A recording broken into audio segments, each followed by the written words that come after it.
Hello friends, welcome back self education 2.0 में आपका स्वागत है। ये हमारे 5 जून के करंट्स अफेयर। तो चलिए स्टार्ट करते हैं हम आज के इस सेशन को।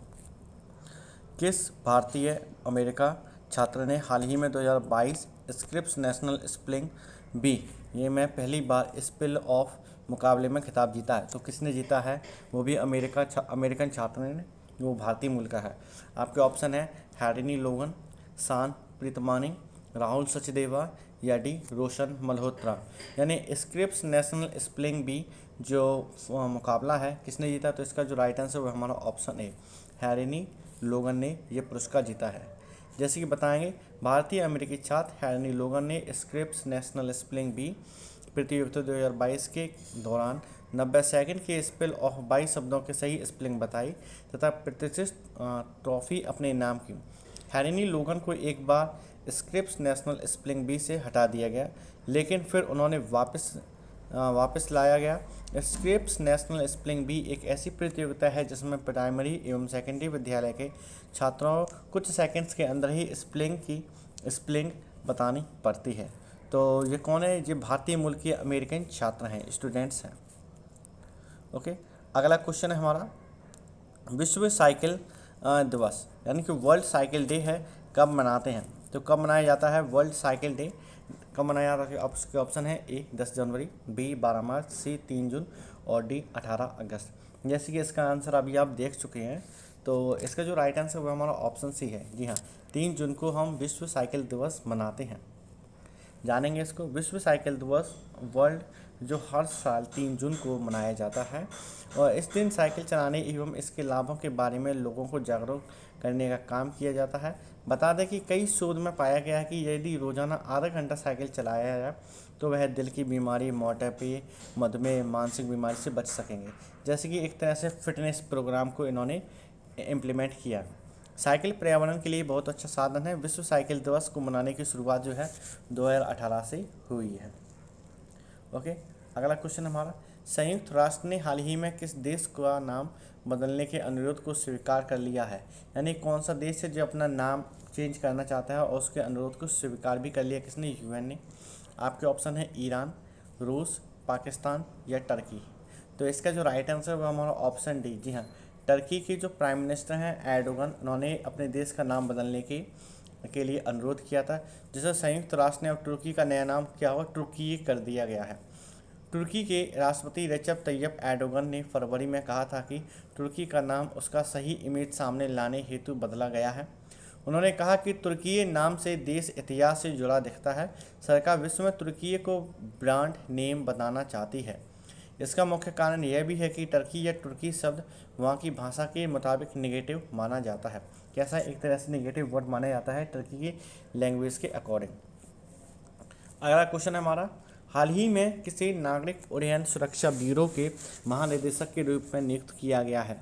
किसको नियुक्त किया गया? आपके ऑप्शन है सुजॉय लाल थियोसन, जुल्फ़िकार हसन, विशाल अग्निहोत्री या डी प्रकाश मल्होत्रा।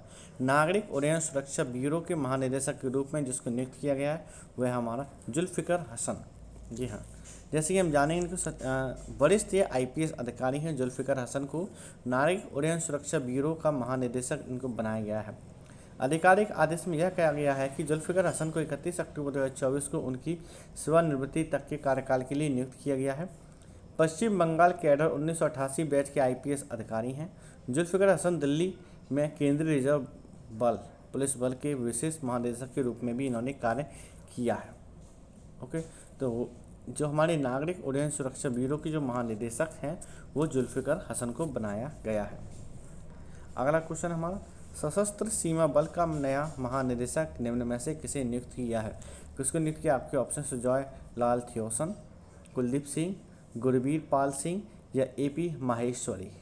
तो जो सशस्त्र सीमा बल के जो एसएसबी का जो महानिदेशक है वो किसके नियुक्त किया गया? तो इसका जो राइट आंसर वो हमारा ऑप्शन ए सुजॉय लाल थियोसन को नियुक्त किया गया है।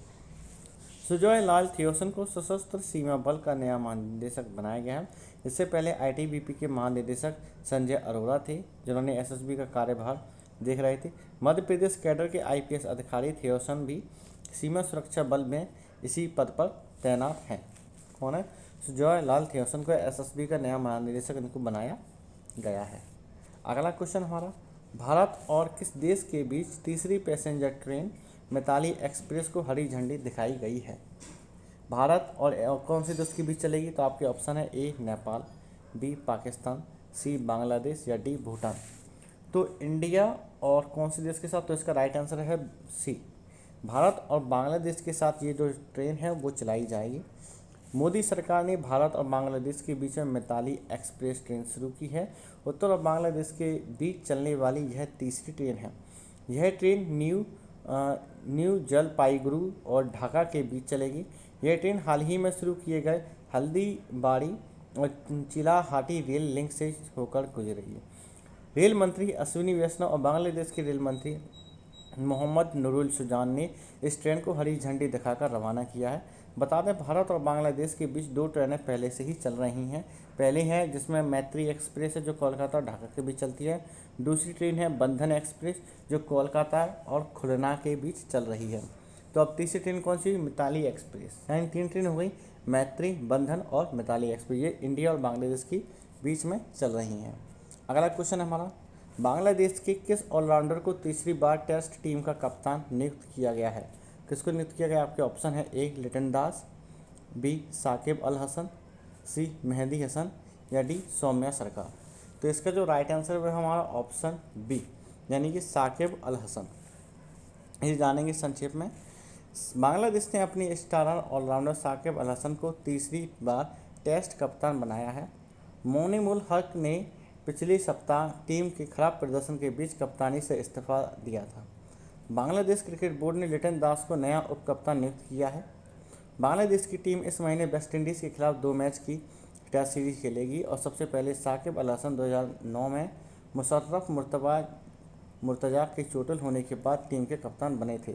इसके बाद मुशफ़िकुर रहमान रहीम के इस्तीफे के बाद 2017 में उन्हें टेस्ट टीम का कप्तान बनाया गया है। तो साकिब अल हसन जो है जो तीसरी बार इनको टेस्ट का कप्तान बनाया गया है। ये कौन से खिलाड़ी? ये बांग्लादेश के खिलाड़ी हैं। अगला क्वेश्चन है, किस राज्य सरकार द्वारा ACB 1400 नाम का एक ऐप लॉन्च किया गया है? किस स्टेट गवर्नमेंट के द्वारा किया गया? तो आपके ऑप्शन है ए बिहार, बी पंजाब, सी कर्नाटक या डी आंध्र प्रदेश। तो ACB 14,400 का जो ऐप लॉन्च किया वो किया है हमारे आंध्र प्रदेश की गवर्नमेंट ने किया है। आंध्र प्रदेश के चीफ मिनिस्टर हैं हमारे YS जगन मोहन रेड्डी द्वारा ACB 14,400 नाम का एक ऐप लॉन्च किया है। यह ऐप राज्य भर के सरकारी योजनाओं में भ्रष्टाचार को रोकने के लिए लॉन्च किया गया है। इस ऐप को एंटी करप्शन ब्यूरो ने डेवलप किया है। इस ऐप के माध्यम से लोग राज्य में किसी भी सरकारी अधिकारी के खिलाफ भ्रष्टाचार से संबंधित शिकायत दर्ज करा सकते हैं। तो काफ़ी एक अच्छा ऐप है जो YS जगन मोहन रेड्डी की गवर्नमेंट ने इसको निकाला है। अगला क्वेश्चन, किस राज्य सरकार ने महिला विश्व बॉक्सिंग चैंपियनशिप 2022 में स्वर्ण पदक जीतने वाली बॉक्सर निकहत जरीन को 2 करोड़ रुपए देने की घोषणा की है? तो कौन सी स्टेट गवर्नमेंट ने की? आपके ऑप्शन है ए तेलंगाना, बी बिहार, सी पंजाब या डी कर्नाटक। जो महिला बॉक्सिंग हैं स्वर्ण पदक जीती हैं निकहत जरीन को 2 करोड़ रुपए की देने की घोषणा की है, वो कौन सी सरकार ने की है? तो इसका राइट आंसर है वो है तेलंगाना की सरकार ने। जैसे कि जानिए, तेलंगाना के मुख्यमंत्री के चंद्रशेखर राव ने महिला विश्व बॉक्सिंग चैंपियनशिप 2022 में स्वर्ण पदक जीतने वाली बॉक्सर निकहत जरीन को 2 करोड़ रुपए देने की घोषणा की है। राज्य सरकार ने ISSF जूनियर वर्ल्ड कप में गोल्ड मेडल जीतने वाली ईशा सिंह को भी 2 करोड़ रुपए देगी। तेलंगाना CMO यानी कि चीफ मिनिस्टर ऑफिस के अनुसार दोनों को राज्य में एक एक प्लॉट भी दिया जाएगा। तो एक काफ़ी अच्छा मोटिव है स्पोर्ट्स को प्रमोट करने के लिए एक इंटरनेशनल लेवल पे। ओके, तो आपसे पूछा जाता है तेलंगाना के चीफ मिनिस्टर कौन है? के चंद्रशेखर राव हैं। अगला क्वेश्चन है हमारा, हाल ही में राष्ट्रीय सूचना विज्ञान केंद्र यानी कि NIC का महानिदेशक निम्न में से किसको बनाया गया है? तो आपके ऑप्शन है ए मोहन सचदेवा, बी राजेश गेरा, सी राकेश मल्होत्रा या डी विशाल अग्निहोत्री। तो NIC का जो महानिदेशक है वो बनाया गया है राजेश गेरा को। जैसे कि जानेंगे इसको, जो वरिष्ठ वैज्ञानिक राजेश गेरा को राष्ट्रीय सूचना विज्ञान केंद्र NIC का महानिदेशक नियुक्त किया गया है। गेरा वर्तमान में NIC के उप महानिदेशक हैं। इलेक्ट्रॉनिक्स और सूचना प्रौद्योगिकी मंत्रालय के तहत एनआईसी की स्थापना जो हुई थी वर्ष 1976 में हुई थी। इसका उद्देश्य केंद्र और राज्य को बीच प्रौद्योगिकी संचालित समाधान प्रदान करना है। जैसे कि एनआईसी को कब स्टेबलाइज किया गया था, 1976 में इसको स्टेबलाइज किया गया था। ओके, अगला क्वेश्चन है हमारा, भारत ने हॉकी एशिया कप में जापान को हराकर निम्न में से कौन सा पदक जीता है। इंडिया ने जापान को हराया, लेकिन कौन सा पदक जीता? आपके ऑप्शन है ए रजत पदक, बी स्वर्ण, सी कांस्य या डी इनमें से कोई नहीं। तो इसका राइट आंसर वो है हमारा कांस्य पदक। इंडिया ने जापान को हराकर एक कांस्य पदक जीता है। एशिया कप 2022 में भारतीय हॉकी टीम ने ब्रॉन्ज मेडल जीतने में कामयाब रही है। जकार्ता में खेले गए मुकाबले में भारतीय टीम ने जापान को 1-0 से मात दी। भारत की तरफ से मैच का इकलौता गोल राजकुमार पाल ने मैच में 7वें मिनट में दागा। यह प्रतिष्ठित टूर्नामेंट अगले साल होने वाले विश्व कप के लिए क्वालिफाइड टूर्नामेंट है। हालांकि भारतीय टीम मेजबान होने के नाते पहले ही विश्व कप के लिए क्वालिफाई कर चुकी थी। लीग मुकाबले के लिए भारत को जापान, पाकिस्तान, मेजबान इंडोनेशिया के साथ पूल ए में जगह मिली थी। वहीं इंडोनेशिया, कोरिया, ओमान, बांग्लादेश को पूल बी में रखा गया था। तो कौन सा मेडल मिला है? तो इसमें कांस्य पदक मिला है, जो इंडिया ने जापान को हराया है। अगला क्वेश्चन है हमारा, संयुक्त अरब अमीरात के साथ किस देश ने मुक्त व्यापार समझौते पर हस्ताक्षर किए हैं, यानी कि फ्री ट्रेड एग्रीमेंट पर हस्ताक्षर किए हैं यूएई ने? वो कौन सी कंट्री है? आपके ऑप्शन है ए चीन, बी पाकिस्तान, सी नेपाल या डी इजराइल। तो इसका जो हमारा राइट आंसर वो है हमारा ऑप्शन डी। किसके साथ किए इन्होंने? इजराइल के साथ फ्री ट्रेड एग्रीमेंट पर हस्ताक्षर किए हैं। संयुक्त अरब अमीरात के साथ इजराइल ने मुक्त व्यापार समझौते पर हस्ताक्षर किए हैं। यह एक अरब देश के साथ इजराइल का पहला समझौता है जो 2020 में यूएस ब्रोकर संबंधों के सामान्यीकरण पर आधारित है। 2020 का सामान्यीकरण सौदा यूएस ब्रोकर अब्राहम समझौते का हिस्सा था, जिसने इजराइल को बहरीन और मोरक्को के साथ राजनयिक संबंध स्थापित करने की इन्होंने राह खोली थी। तो काफ़ी अच्छा मतलब मोटिव है यूएई और इजराइल के बीच में, और इंडिया की जो है दोनों से संबंध काफ़ी अच्छे हैं, इजराइल से भी और यूएई से भी। अगला क्वेश्चन है हमारा, हाल ही में किस बीमा कंपनी यानी कि इंश्योरेंस कंपनी में बीमा रत्न योजना शुरू की है? किस कंपनी ने शुरू की है? आपके ऑप्शन है Bharatiya Jeevan Bima Nigam, Max life insurance company limited ने, Exide life insurance company limited ने, या Bharti AXA life insurance company limited ने। तो इसका जो राइट आंसर है वो है हमारा ऑप्शन ए, यानी कि भारतीय जीवन बीमा निगम कंपनी ने रत्न योजना इन्होंने शुरू की है। जैसे कि बात करेंगे संक्षिप्त में, देश की सबसे बड़ी बीमा कंपनी एलआईसी ने अपना नया प्लान लॉन्च किया है। इस नई बीमा पॉलिसी का नाम है बीमा रत्न पॉलिसी। एलआईसी ने अपना आईपीओ लाने के बाद अपनी एक नई बीमा पॉलिसी लॉन्च की है। इस बीमा पॉलिसी में निवेश करने पर पॉलिसी धारक की मृत्यु यानी डेथ ऑफ पॉलिसी होल्डर हो जाने पर उसके परिवार को वित्तीय यानी कि फाइनेंशियली हेल्प दी जाएगी। इसके साथ बीमा धारक की भविष्य की ज़रूरतों को ध्यान में रखने के लिए बोनस की सुविधा भी दी जाएगी। इससे आप अपनी कैश की ज़रूरतों को भी पूरा कर सकते हैं। तो ये भी एक अच्छा मोटिव है एलआईसी जो कंपनी लेके आई है। आप कमेंट बॉक्स में ये बताइए कि एलआईसी के महानिदेशक कौन हैं, यानी कि सीईओ कह सकते हैं, कौन है, यह आप कमेंट बॉक्स में जरूर शेयर करें। राष्ट्रीय सुपर कंप्यूटिंग मिशन के तहत परम आनंद सुपर कंप्यूटर को निम्न में से किस आईआईटी में स्थापित किया गया है, यानी कि सुपर कंप्यूटर को? आपके ऑप्शन है IIT Delhi, IIT Kanpur, IIT Gandhinagar या आईआईटी खड़गपुर। तो इसका जो राइट आंसर है वो हमारा कहाँ किया गया है? तो वो है आईआईटी गांधीनगर में किया गया है।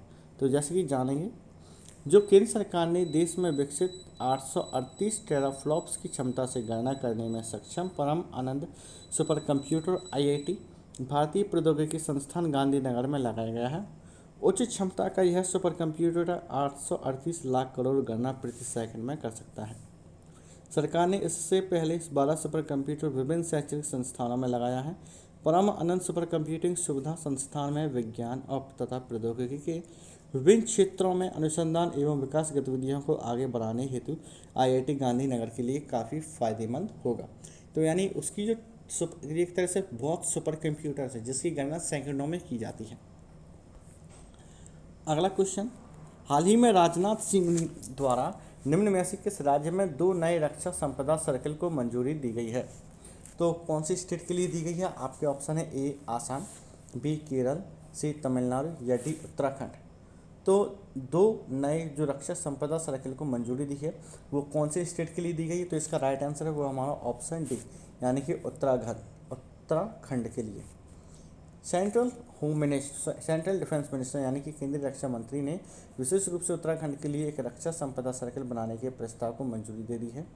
राज्य में रक्षा भूमि के बड़े हिस्से के प्रबंधन में आने वाली कठिनाइयों और उत्तराखंड में छावनी निवासियों की मांग को देखते हुए रक्षा मंत्रालय देहरादून में रक्षा संपदा का एक स्वतंत्र कार्यालय और रानीखेत में एक उप कार्यालय स्थापित करेगा।